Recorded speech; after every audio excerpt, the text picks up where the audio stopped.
Dan with Guardian Mold Prevent here. Want to take a look with you at an attic space that is in Frankfort, Illinois. And they have an attic mold issue here. If you look closely at the underside of the roof sheathing or the plank roofing, you'll notice that there's some dark or black discoloration. That's actually mold that is developed on the underside of the roof as a result of condensation that was caused by poor ventilation in this attic space. Now, if you look closely at the lower portions of the roof, you'll notice that there are styrofoam baffles or chutes that are installed. Those were installed by the insulation contractor who put in the blown-in cellulose insulation in this attic space.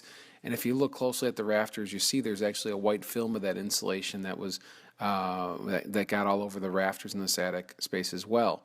The problem with putting those baffles or those styrofoam chutes in is that in this attic space, if we were looking at the outside of the house, you would notice that there actually was no ventilation cut in to the overhangs whatsoever. So in the winter time, there was no place for cold air to get up into the attic space because no vents had ever been cut in.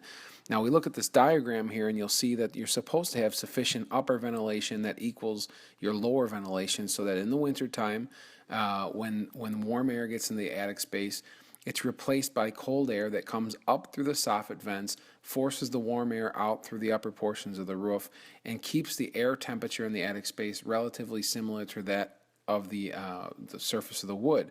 When there's a temperature differential, you get condensation and then ultimately mold growth. Now let's look at the after pictures of this attic space. We were brought in, we sealed off the attic hatch, and we treated everything with a biocide, which is actually a product that kills mold on contact.